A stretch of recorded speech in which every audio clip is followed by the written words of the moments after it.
Hermanos y amigos, hoy estamos con ustedes una vez más compartiendo el estudio de la Palabra de Dios por medio de la Escuela Sabática, una serie de estudios que hemos estado compartiendo con ustedes que lleva por título Alusiones, Imágenes, Símbolos, cómo estudiar la profecía bíblica. Estos estudios están basados 100% en la Palabra de Dios, así que recuerden, nada es fuera de que no sea de la Palabra de Dios, y hoy estaremos compartiendo con ustedes la lección o la serie número 7 que lleva por título Fundamentos de la profecía bíblica. Veamos a ver qué nos dice el versículo de memoria. Después oí una voz del Señor que dijo: ¿a quién enviaré? ¿Quién irá de nuestra parte? Entonces respondí: aquí estoy, envíame a mí. Isaías 6:8.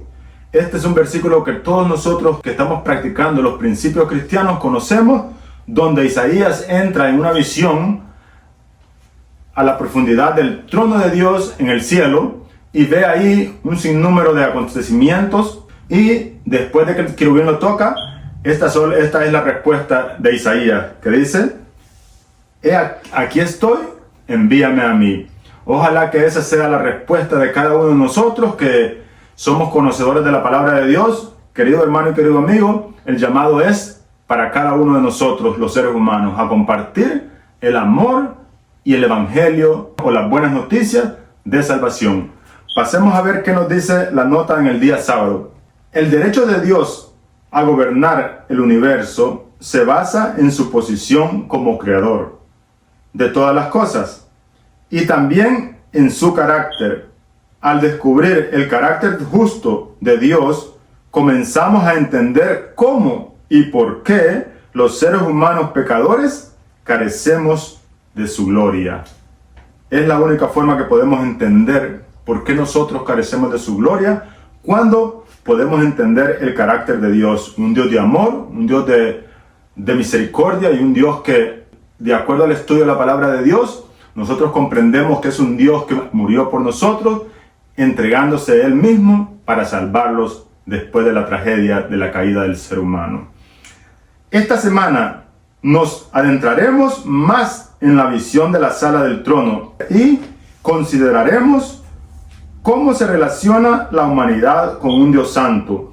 Dios planea restaurarnos no solo como individuos, sino también como la humanidad, al mundo completo, para que volvamos a revelar su gloria al resto de la creación.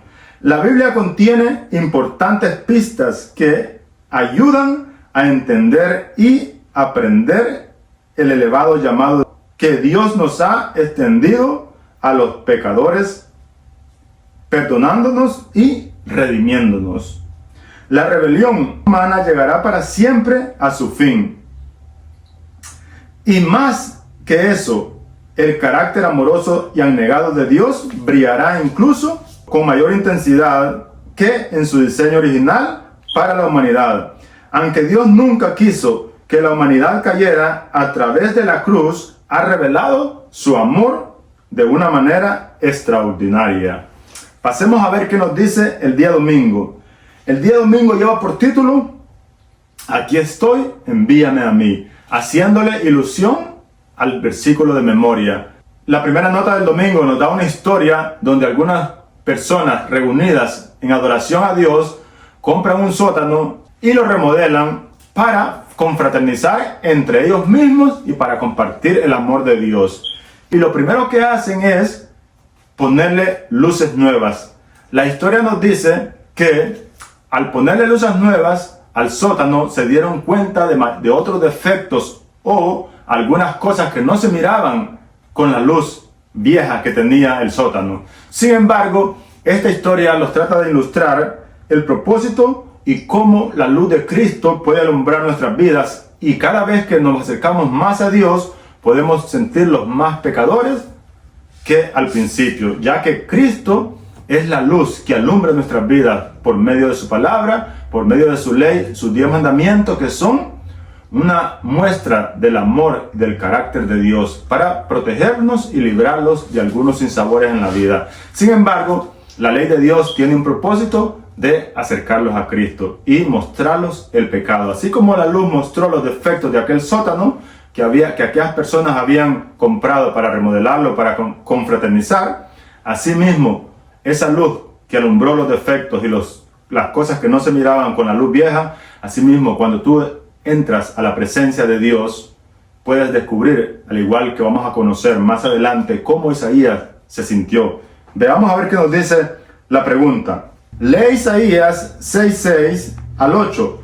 El profeta sabía que el pecado significaba nuestra ruina y que su resultado era la muerte.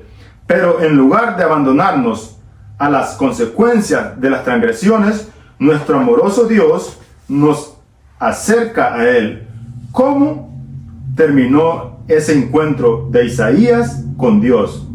El libro de Isaías nos cuenta la historia donde Isaías entra al trono de Dios por medio de una visión, y él puede ver cómo serafines vuelan delante de Dios, cubriéndose el rostro con 2 alas, y con 2 alas los pies, y con las otras 2 volaban. Sin embargo, lo más importante lo encontramos en el versículo 6 y 8, que la lección nos manda a leer, y dice: y voló hacia mí uno de los serafines, teniendo en su mano un carbón encendido tomado del altar con unas tenazas, y tocando con él sobre mí mi boca, dijo: he aquí, esto tocó tus labios, y es quitada tu culpa, y limpio tu pecado.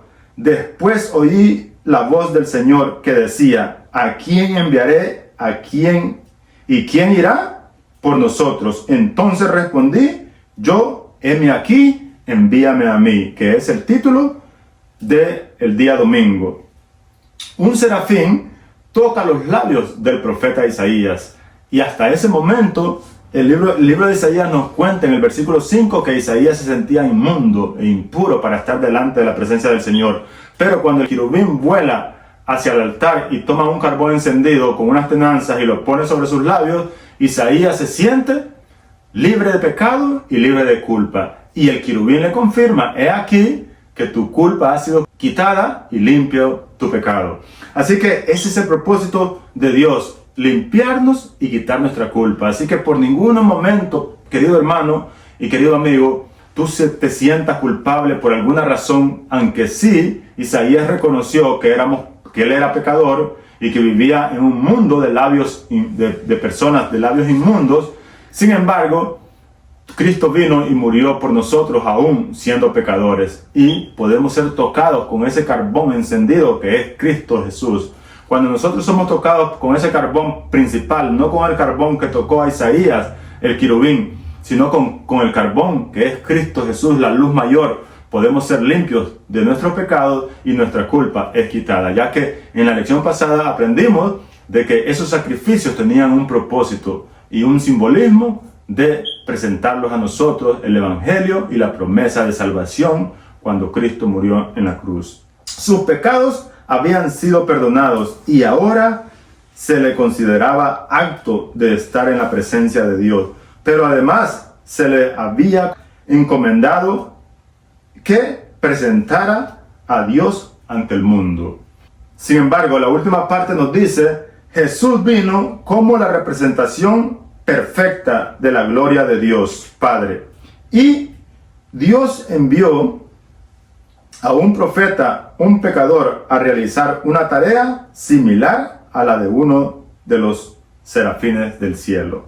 Vemos aquí que Cristo vino con ese propósito a representar o a darnos a conocer el verdadero carácter de Dios, aunque nosotros pudiéramos conocer la gloria de Dios Padre. Ese fue el propósito de Cristo. Sin embargo, en esa misma visión nosotros vemos en los días de Isaías que Isaías fue tocado por aquel querubín que tocó los labios con aquel carbón encendido y fue quitada su culpa. Ese carbón encendido representaba a Cristo. Ese mismo carbón encendido es Cristo Jesús, que puede tocar tus labios y quitar tu pecado y también quitar tu culpa. Veamos qué nos dice la última parte. Solo cuando Isaías supo que su pecado había sido limpiado, dijo: aquí estoy, envíame a mí. ¿Cómo puede cada uno de nosotros, tras ser expiados nuestros pecados por la sangre de Jesús, responder como Isaías: aquí estoy, envíame a mí? Así que ojalá, querido hermano, que esa sea nuestra respuesta al amor de Dios y al conocer y comprender que ese Dios de amor, ese Dios maravilloso, lo entregó todo para salvación de nosotros y nos redimió. Así que ese mismo sea el responder de nosotros, como Isaías: aquí estoy, Señor, envíame a mí. Veamos a ver qué nos dice el día lunes, que lleva por título Los dos querubines. Tan pronto como nuestros primeros padres fueron expulsados del Edén, Dios ofreció la esperanza de un Mesías. Eso lo encontramos en Génesis 3:15. Estableció entonces un poderoso símbolo a las puertas del Edén: dos querubines con una destellante luz entre ellos. No debe perderse de vista el hecho de que esta escena se asemeja al arca del pacto, símbolo del trono de Dios. La pregunta nos dice, lee Génesis 3, 22 al 24. ¿Qué tarea se encomendó a los querubines y por qué? En esa parte de Génesis nosotros encontramos que Dios establece y pone dos querubines en la entrada, una espada que rodeaba constantemente el acceso al árbol de la vida. Así que el propósito de los querubines era detener o impedir el acceso al árbol de la vida, ya que la raza humana había caído y no era bueno que viviera para siempre en una situación tan degradable como en la que nos encontramos en este momento. Veamos qué nos dice la nota. Si bien es cierto que los querubines tenían la responsabilidad de impedir que los pecadores accedieran al árbol de la vida, Génesis 3:22 también era un símbolo de esperanza, de la promesa de que un día los seres humanos volverían al paraíso. El huerto del Edén permaneció en la tierra mucho tiempo después de que el hombre fuera expulsado de sus agradables senderos. Durante mucho tiempo después se le permitió a la raza caída contemplar de lejos el hogar de la inocencia, cuya entrada estaba vedada por los vigilantes ángeles. En la puerta del paraíso, custodiada por querubines, se revelaba la gloria divina. Allí iba Adán y sus hijos a adorar a Dios. Allí renovaban sus votos de obediencia a aquella ley cuya transgresión los había arrojado del Edén. Dice la última parte, esto puede ayudarnos a entender la escena de la sala del trono y nuestro papel como pecadores, perdonados en relación con nuestro Hacedor.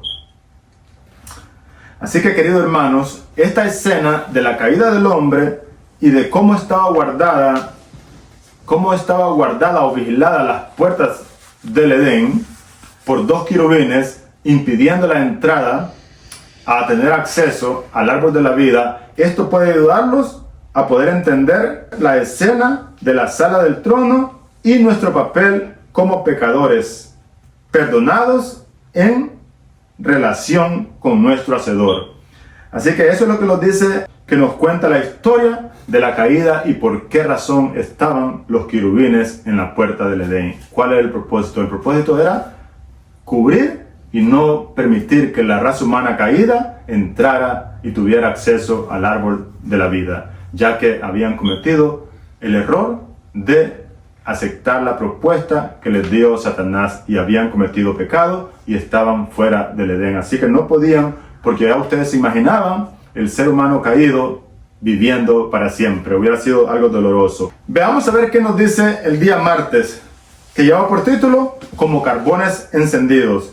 La primera nota nos dice, los querubines, ya sea como seres vivientes en Ezequiel 10 o como símbolos hechos de oro en Éxodos 25, aparecen a lo largo de todo el Antiguo Testamento. A menudo se los representa junto al trono de Dios, desde donde la gloria de Él se irradia al universo.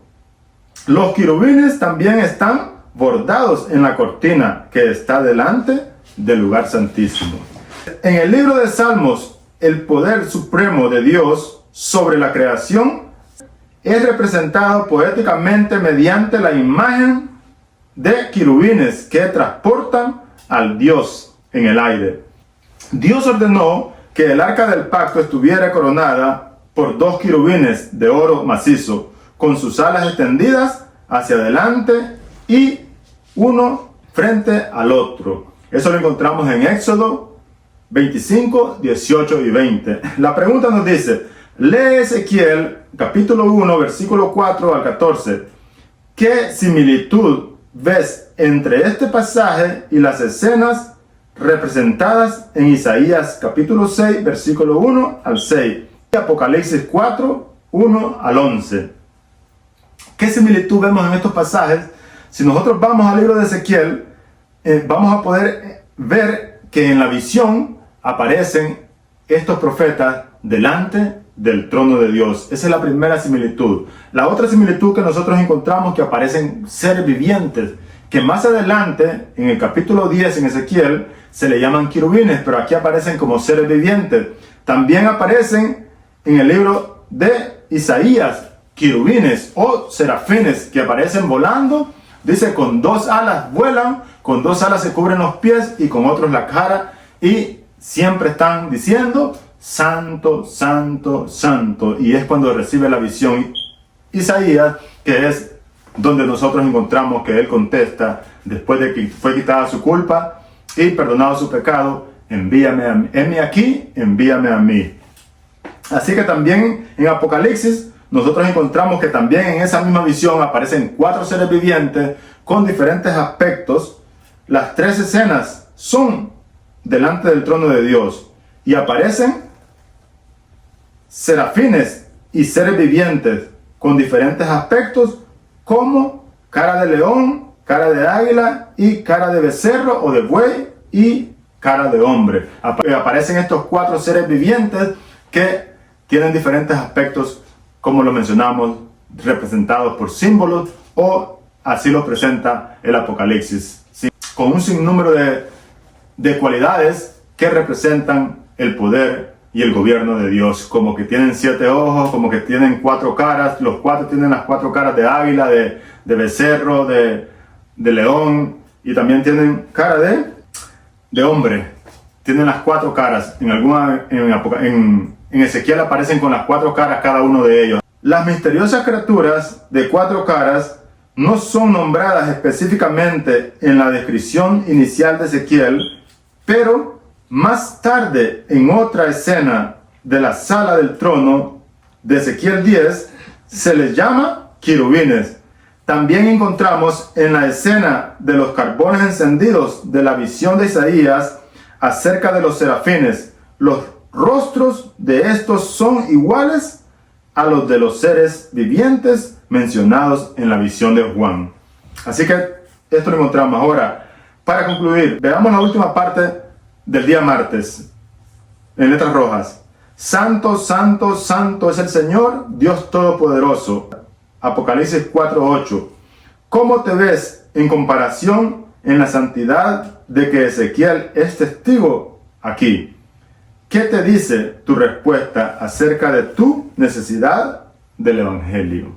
Así que podemos ver que aunque nosotros nos sintamos pecadores, también podemos pronunciar santo, santo, santo.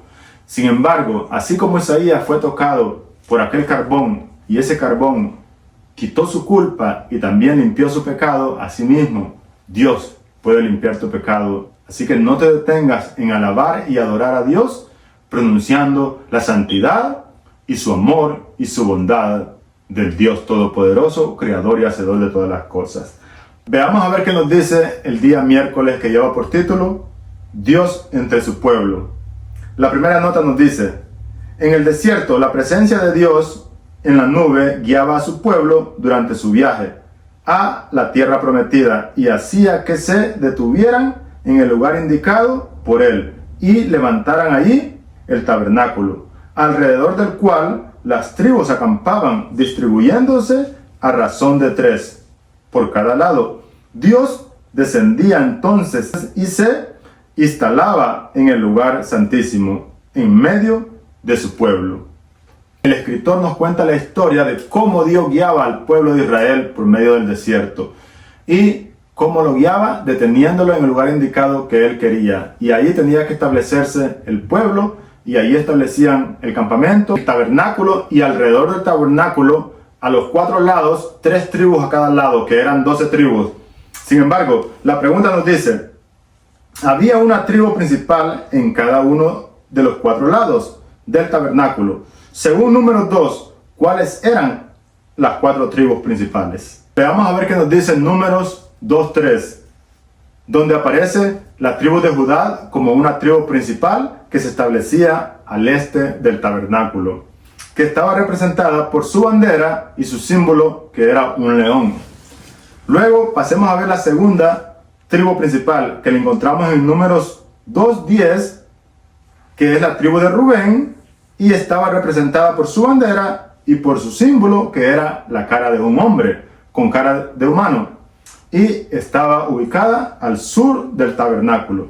La tercera aparece como la tribu de Efraín, y su bandera representada por la cara de buey o un becerro, que es lo mismo, que se ubicaba al oeste del tabernáculo.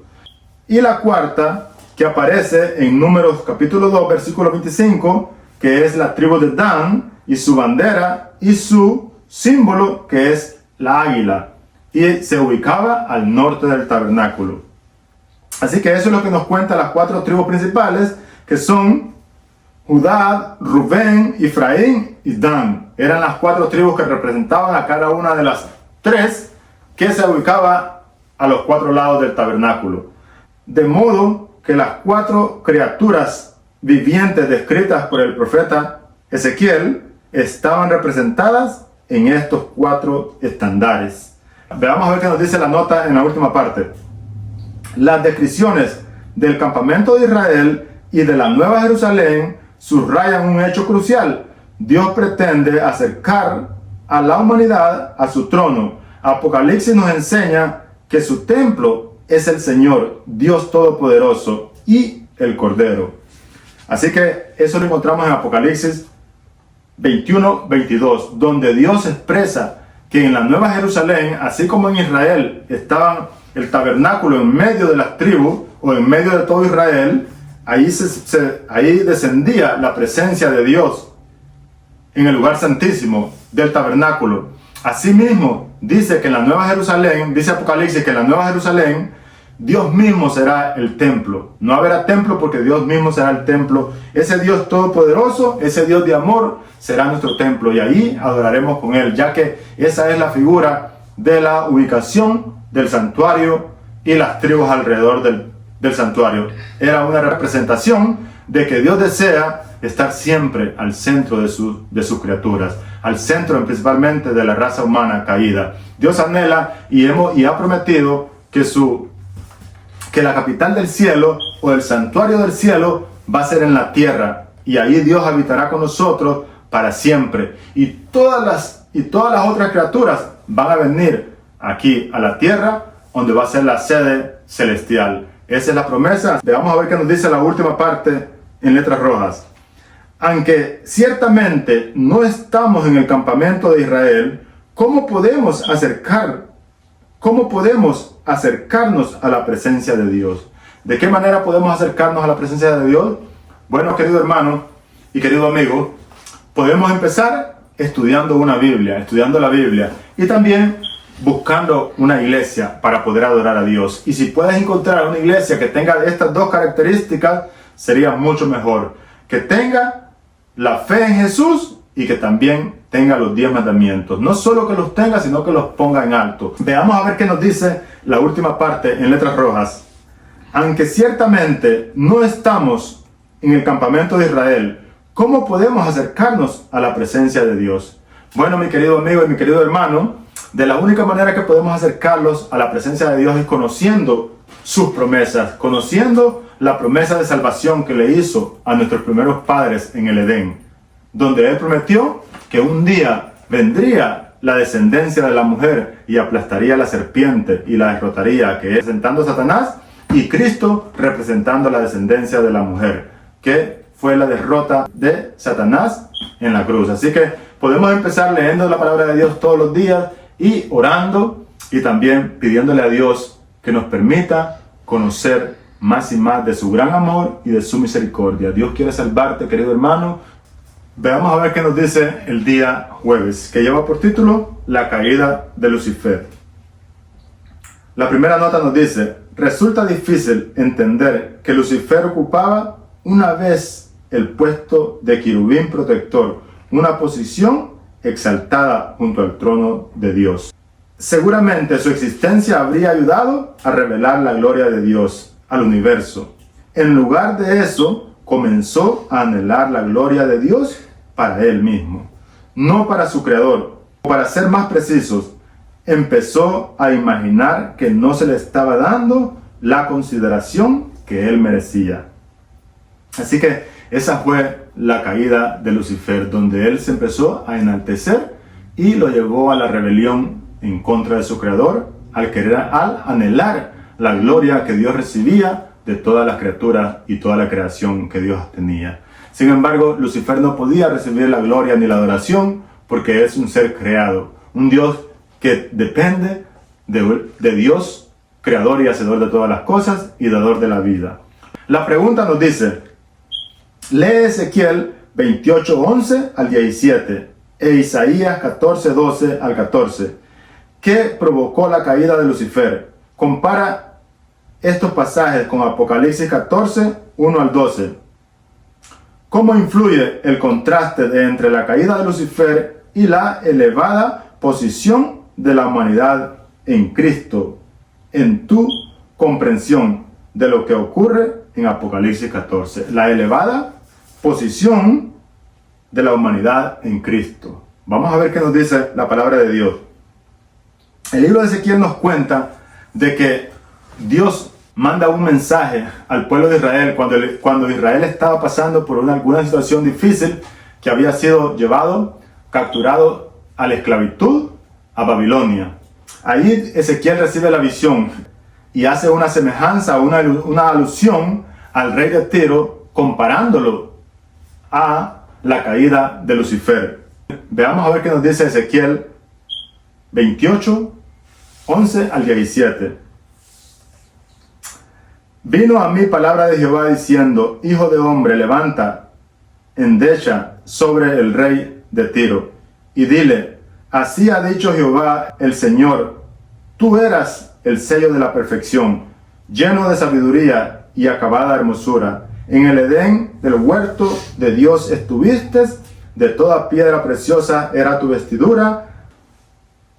Proclama que el rey de Tiro iba a ser destruido. Así que Dios hace una ilusión entre Lucifer y la caída del rey de Tiro, ya que el rey de Tiro se había engrandecido en gran manera y se había rebelado en contra de Dios, engrandeciéndose y haciéndose semejante a Dios en su poder, ya que no había ninguna parte, ningún lugar donde existiera vida que los reyes no tuvieran control. Tanto el rey de Tiro como Nabucodonosor se engrandecieron y fueron de alguna manera ejemplos de cómo la caída de Lucifer había sido en el cielo. También nos cuenta el libro de Apocalipsis, capítulo 14, de que nosotros, los redimidos, aquellos 144,000, estarán delante de Dios en el lugar de que los ángeles caídos dejaron. La hermana de Juan nos cuenta de que nosotros ocuparemos esos lugares. Bueno, los 144,000, pero también habrá una gran multitud que pasará delante de la presencia de Dios. Veamos a ver qué nos dice la nota.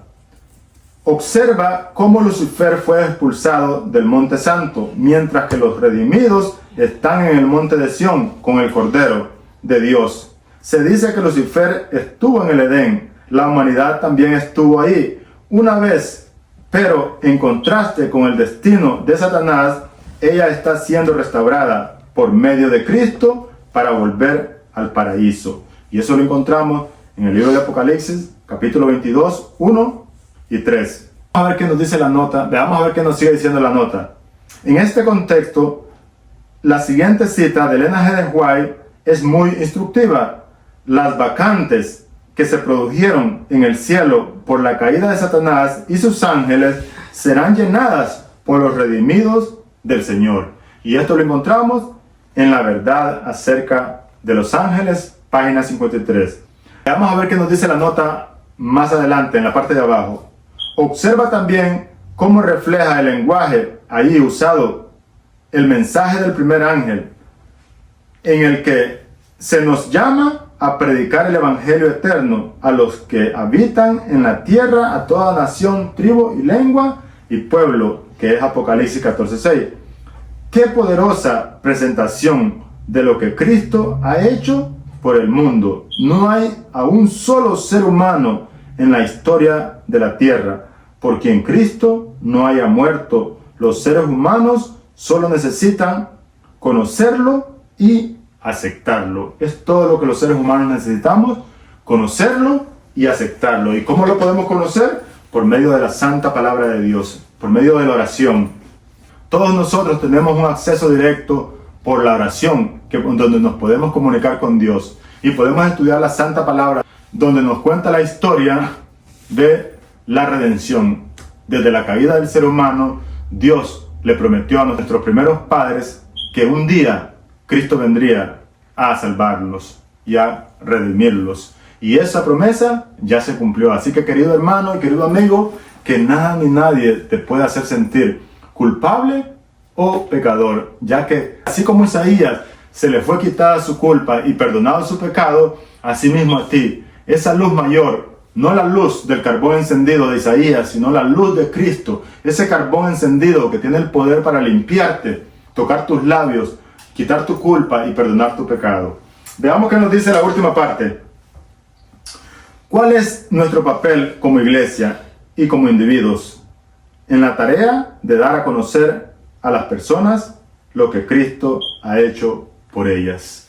Bueno, querido hermano, tenemos una gran misión nosotros como iglesia de buscar a aquellas personas que de alguna manera no conocen las promesas o la promesa de la salvación, no conocen las buenas nuevas. Tenemos un privilegio que se nos ha encomendado a cada uno de aquellos que nos llamamos cristianos o que de alguna manera Dios nos ha elegido, así como Isaías fue elegido. Pero sin embargo, querido hermano, si tú mismo todavía no has sido tocado o no hemos sido tocados por el carbón encendido, así como Isaías, déjame decirte que ahora tenemos un carbón encendido mayor que el que tocó a Isaías, Cristo Jesús. Cristo Jesús puede quitar tu culpa y perdonar tu pecado. Y así mismo, como Isaías respondió, envíame a mí, así mismo tú puedes enviar, envíame a mí.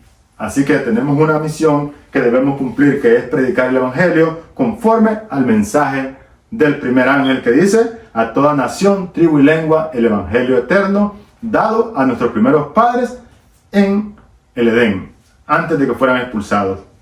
Vamos a ver qué nos dice el día viernes, que lleva por título Para estudiar y meditar. La última parte, preguntas para dialogar. Imagina lo que significaría estar ante Dios con cada error cometido, cada defecto de carácter, cada acto indebido, cada pensamiento incorrecto, cada motivo inaceptable totalmente expuesto ante Él. ¿Qué merecerías justa y legítimamente? ¿Cuál es entonces tu única esperanza? ¿Por qué necesitamos desesperadamente la justicia de Dios? Por medio de Jesucristo, por fe, por la fe, para todos los que creen en Él, de acuerdo al libro de Romanos 3:22. Cubriéndonos ahora y especialmente en el juicio, cuando más la necesitamos.